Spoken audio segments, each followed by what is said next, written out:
Good morning. This is Toby Tompkins, and it is August 23rd, and this is Toby Talk number 23. I hope you guys have been well, and I've taken about a week off just to, because I was busy, to be quite honest, and focusing on things. As I mentioned, I really only do these talks now when I feel like I have something that resonates in me that I want to share with you. And so I try to do that on Monday, Wednesday, and Friday. Sometimes it comes on Tuesday, sometimes it comes on Thursday, sometimes it comes on Sunday. But no matter the point, I like to speak when I feel I have something to say. So for those of you who've been checking in, thank you very much. I'm back, and today I want to talk to you about a topic that is real in all of our lives because we have relationships, and those relationships begin, they grow, they shrink, and sometimes they end. And so the question or the topic for today is, when friendships end, what do we do? Um, have you ever had a best friend, that person who you thought was going to be in your life for your whole life? That person who you couldn't imagine not being. Thank you, Olga. Good to see you. Hope you're doing well. And we need to check in just to see. Thank you. Thank you. Wow. But old friends, this is such a great example. I want to talk about friendship today because friendship is critical. Many of you don't know I'm an only child, and so if you're an only child, I think you'll particularly resonate with some of my comments because friendships are unique from other kinds of relationships. Siblings and bosses, some relationships already have a predetermined sort of lifespan for us. You know, you have a relationship with the boss. Well, typically that relationship lasts the window of your working place. However long you're in that job often determines how long you will have that relationship with that boss or that colleague or that coworker. Siblings. Often when we're in our relationships with our siblings, we have to have some kind of relationship with them for as long as we're alive because they are indeed a part of our family. And so even if that relationship is fairly small or distant, we still know that we have that relationship. Good morning, cuz. How you doing, Desiree? Nice to see you.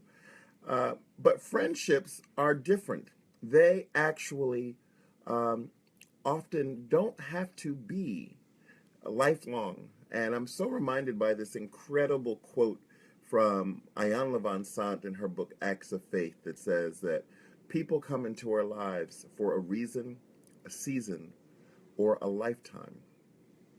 When you know why they're there, you know what to do. And I thought about that because over the past week, I've actually been sort of in my own personal mourning over friends or friendships that have come to an end in my life, and some more recent and some that have been longer. And one of the things that I want to say is that when friendships come to an end, it's okay to mourn, and it is also okay to celebrate the reclamation of some space that you now have in your life, first and foremost, to spend with yourself, to be able to look at what that relationship, what that friendship taught you, what you learned from it, what you gave to it, how it lifted you up, perhaps maybe the ways in which it held you back, but most importantly, to really understand the purpose of that friendship in your life. And if the purpose of that friendship is complete, if the lesson of that friendship has been learned, then it isn't time for that relationship, that friendship, to end. Now, just like when you have a boss or a colleague or a coworker and you enter into that kind of relationship because you're in a workplace, when that workplace, when you change jobs, then that relationship as a boss or as a coworker comes to a natural and agreed upon end. The same thing can happen in our friendships. In our relationships with our parents and our loved ones, it's usually the end of life that determines that. And no matter what the quality of the relationship is with your siblings or with your parents or your relatives, the relationship still stands.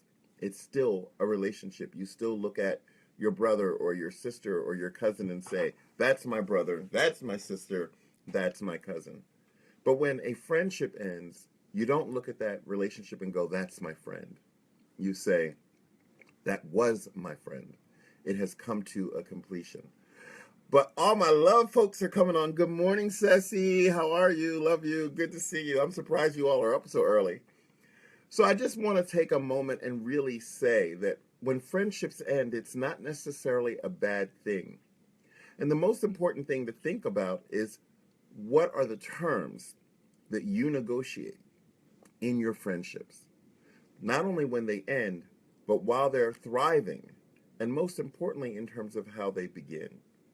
And if you look at a relationship, if you look at the friendships that have ended in your life, and you ask yourself that question, that's one of the questions, then I think you can really begin to understand the purpose and the value in, yeah, it isn't early in the UK, you're right. The value of that relationship in your life and the contribution that you've made, um, in their lives. And that is what determines completion. I'm big on completion. I'm big on in the belief that we should finish the things that we've started. And we should also know where the finish line is in everything that we do in life. Whether it's going to work at the end of the day, and rather than sitting, I see some people who sit into the wee hours of the day. Whether it's knowing when to concede in an argument and let the person win. Whether it is watching a movie until early hours of the morning and denying yourself proper rest.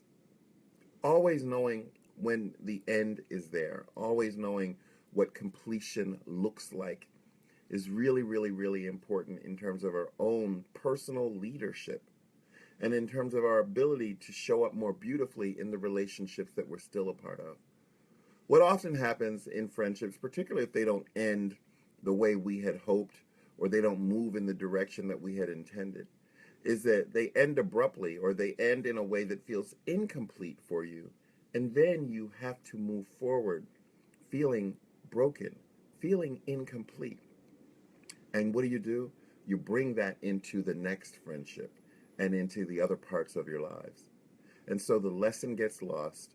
And of course, the universe tells us that when you don't get the answer the first time, it gives you a bigger lesson the next time. So today, I want to challenge you to not be afraid of the finish line, to not be afraid of endings, because endings represent reclamation of self, of serenity, of possibility, and they are an invitation to new beginnings that you don't even think are possible. The other thing I want to say, and this is for you folks who are over 50, is that a lot of times we get to a stage in our lives where we think new friendships are hard to build and hard to initiate. And when we're younger, we make friends all the time, and you're my best friend after 3 weeks, and you're my BFFFF. However, when you get older, when you reach middle age and beyond, you find that it's hard to move into new situations and establish new friendships. Drop that. Friendships are not age dependent. You can actually build the most rich and rewarding friendship with someone of an entirely different age, from an entirely different generation, just like you can from a person from an entirely different culture. And the only reason that we don't make friends,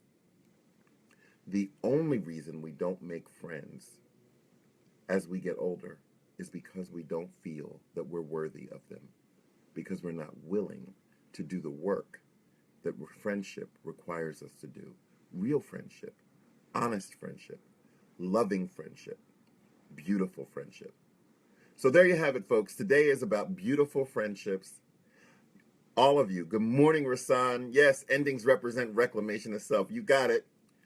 But friendships are so important in our lives. They give us perspective. They're the mirrors into our souls. They give us warnings when we actually don't see what's going on behind us or in front of us or to the left or to the right. And they hurt us, which teaches us the depth of that friendship and the resilience of our capacity to heal ourselves and move forward and love again. So it's Tuesday morning. This is Toby Talk number 23. When friendships end, smile and keep it moving. That's all I got for you. Love you very much, as you know. Have a great day. I'll be back to you in a couple days, probably tomorrow. And that's it.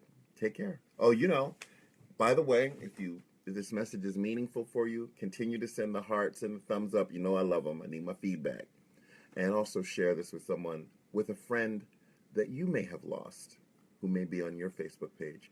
You can also follow me on tobytompkins.com. I'll be announcing the launch date for that, and where I'll have all of these videos posted on YouTube Live. Take care. Love you. Bye-bye.